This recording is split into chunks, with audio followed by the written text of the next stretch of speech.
It's been approximately 1 year since Familiar Faces premiered on That Guy with the Glasses, with an episode dedicated to Janine Melnitz of the Ghostbusters. And out of the year, I only have one real regret. Not including this clip of Janine in a bikini. Seriously, how the hell I missed this? So what would be better for my first year anniversary and a month-long Halloween celebration than revisiting the Ghostbusters? Well, too bad because that's not happening. You see, this episode is about a character from a Ghostbusters series. You may remember in my last episode that I mentioned that I bought the device that helped me defeat the haunted mask from a monkey. Well, I actually have a small correction to make. He's not a monkey. He's a gorilla. And he's possibly the greatest ghost hunter to ever live. That's right, it's Tracy the Gorilla from Filmation's Ghostbusters. Alright guys, let's start ghost busting. Take a ride on the roller coaster. Maybe you'll spot Corky. Now go, and don't stop for anything! Well, you told him not to stop for anything! We'll fix the door later. I said it last year and I'll say it again. The Ghostbusters need no introduction. Well, that is these Ghostbusters. But did you know there was a chance that the franchise that we all know and love may not have been called that? You see, back before the 1984 movie, there was another Ghostbusters. It all started with the infamous Lou Scheimer, best known for producing such cartoons as He-Man and She-Ra. But Lou's TV career actually started in the 1960s and went into the 70s strong with cartoons like Fat Albert, The Groovy Ghoulies, and adaptations of such properties like The Archies and Star Trek. But then Lou went all Cartoon Network and decided to produce some live action shows, one of which has a familiar title. We're the Ghostbusters. I'm Spencer. He's Tracy. I'm Kong. We're the Ghostbusters. We're clever, courageous, and strong. So there you have it. These are the original Ghostbusters, 10 years before the movie. I miss the old days of paranormal investigation, when all a man needed was a crappy office, an animal sidekick, and a leather case filled with fishing net, a mallet, and a couple sticks of dynamite. By the way, I do like how one of the humans is named Kong and not the ape. So the show starred Forrest Tucker and Larry Stotch, almost reprising their roles from another show called F-Troop. And you can tell that the actor playing Tracy the Gorilla, Bob Burns, knew what kind of low-budget slapstick project he was in and made the best of it, because every episode credits him as Tracy's trainer. Now, every episode basically follows the same pattern. The show would open up to some bad guys getting ready to do something nasty. Sometimes it was a ghost, and sometimes it wasn't. For example, in the very first episode, a couple of gangsters are trying to use a crystal ball to summon a dead mob boss. The time approaches when we must contact the spirit of Big Al. How true. And then Big Al will help us to get the thing. I guess he must have lost that cosmic key again. Then you go to the Ghostbusters headquarters for a little physical comedy. Well, listen, we got a lot of work to do, so come right back to the office, will you? And listen, bring me a hot dog. Here's your hot dog. Thank you, Spence. Yes. Well, now.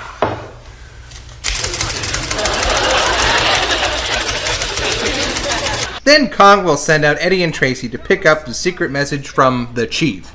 Yes, it's strange to think that these guys are part of some sort of precinct, especially with the lax dress code. But stranger still is the manner in which the Chief sends his messages. Every episode they go down to the same old pawn shop, and Tracy comes out with a mystery item. And right out of Mission Impossible, the item starts to play a message from the Chief. Start the tape. This is Zero, Ghostbusters. The ghost of the werewolf is roaming the land once again. Pick it up and start it again. The werewolf is being accompanied by... This tape will self-destruct in 5 seconds. Wow!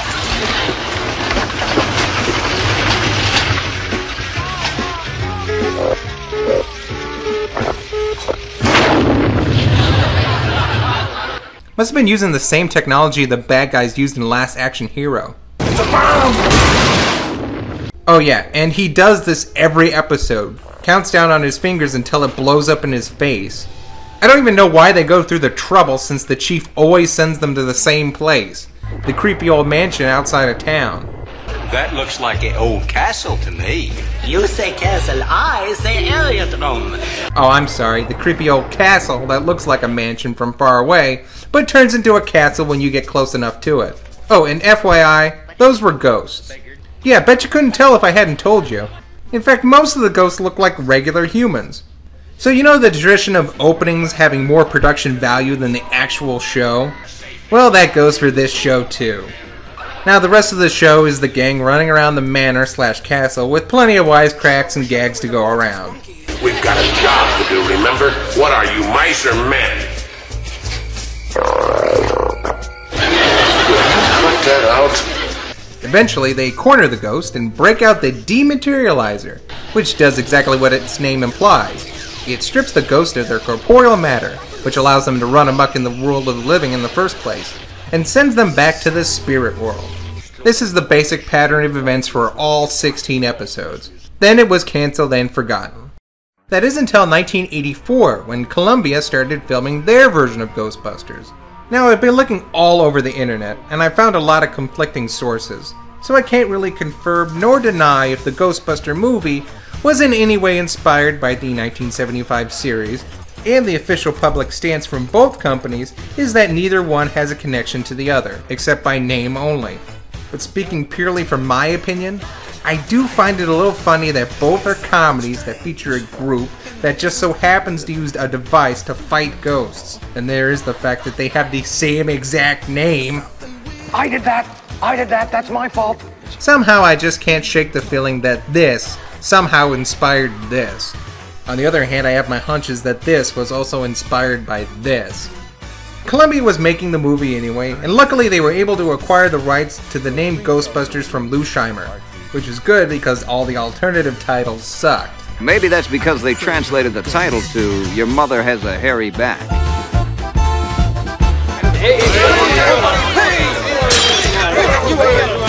Of course, the movie was a huge hit, and naturally both companies wanted to ride the wave of popularity with an animated series. But both had a problem.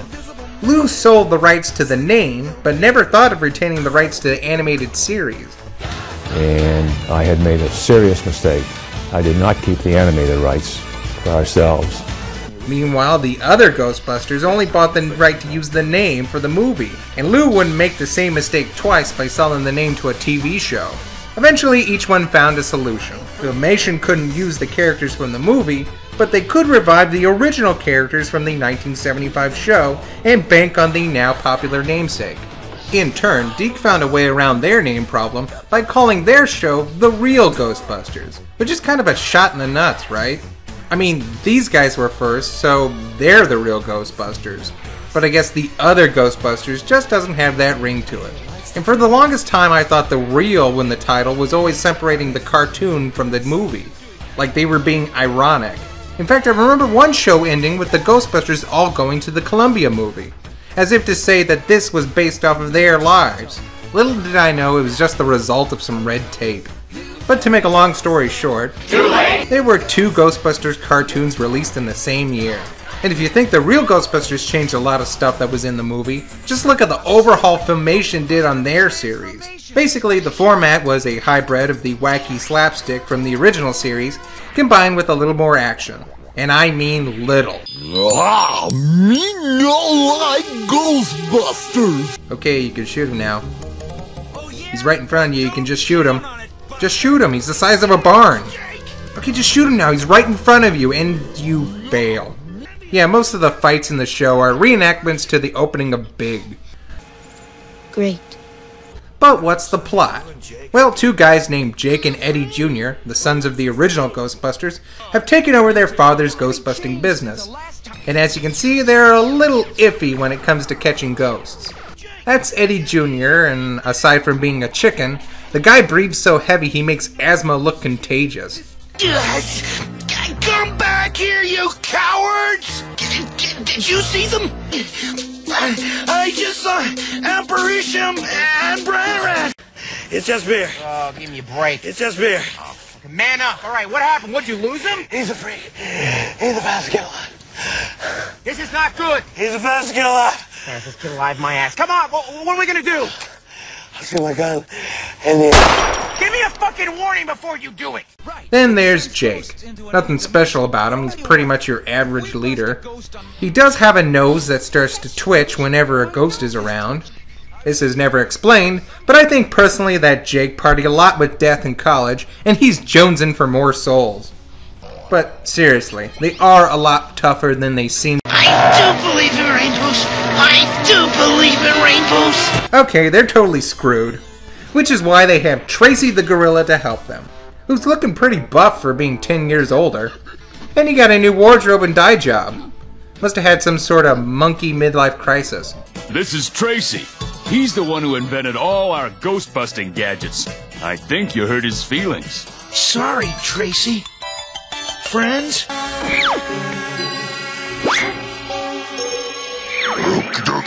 Yes, apparently it was Tracy that built the dematerializer, along with all the other gadgets in the show. So he's smart enough to figure out how to kill ghosts, but not smart enough to get rid of a bomb? Okay, so we have our Ghostbusters. Now what ghosts are they gonna bust? Using the template from earlier successes like He-Man and She-Ra, the villain in this series is an extremely powerful ghost named Primeval, and his gang of other baddies from beyond. He's got a personal vendetta against the Ghostbusters because they managed to trick him and lock him in a vault for 100 years.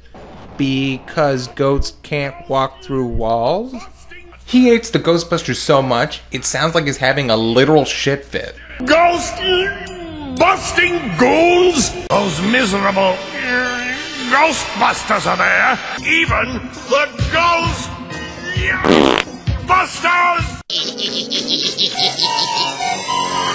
You find that funny, do you, Bratterat? Eventually he gets loose and starts terrorizing the past, present, and future by sending his ghost army to do his will. And remember, he's doing this all from 100 years in the future.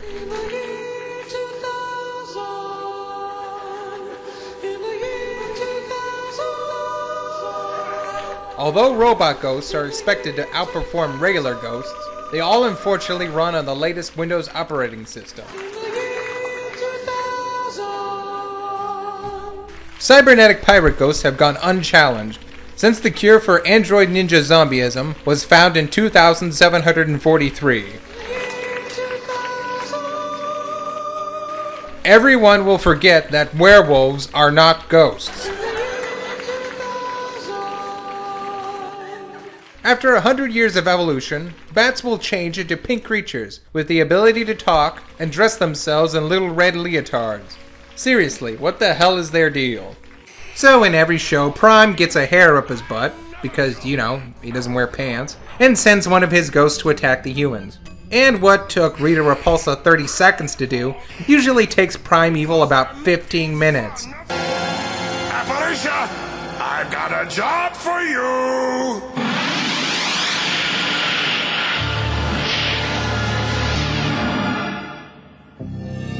Appalachia, where are you?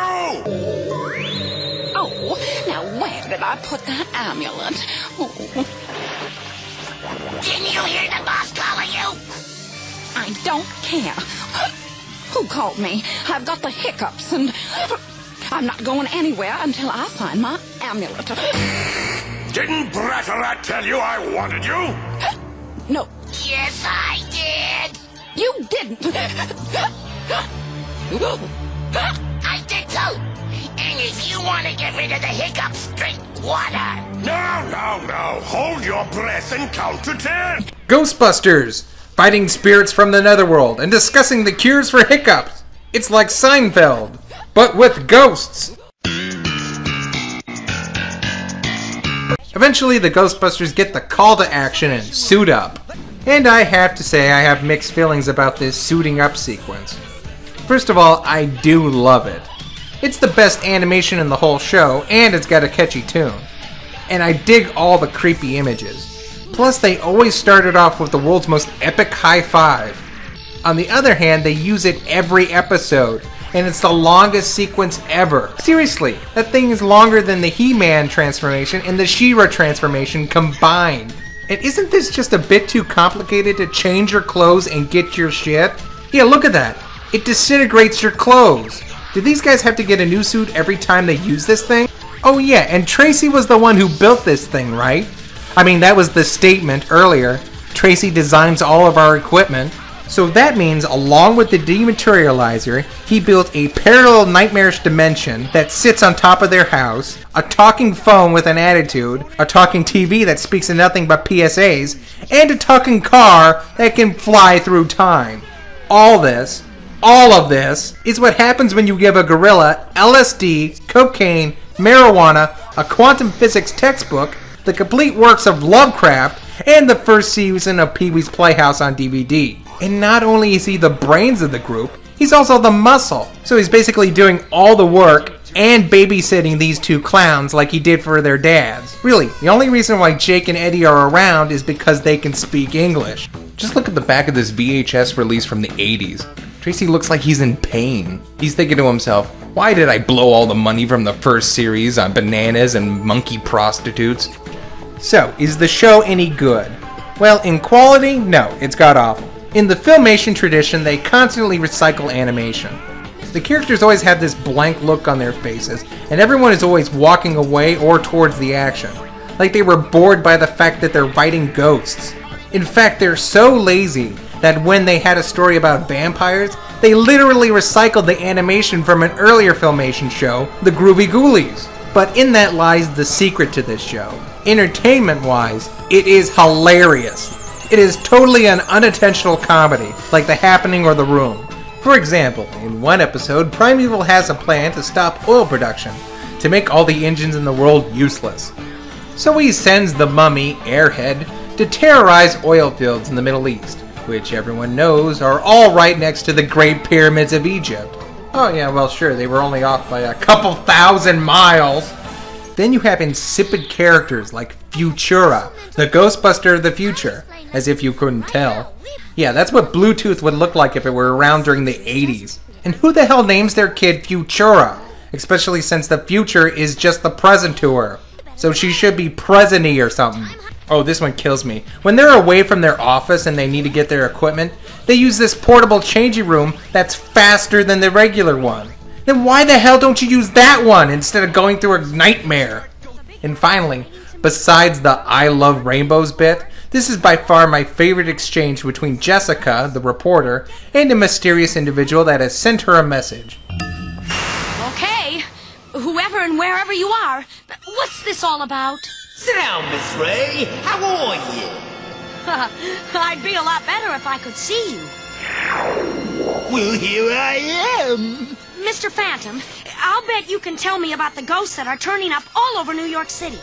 Okay, what the hell is going on? He's a ghoul that's going to take over New York. Can you act a little surprised or something?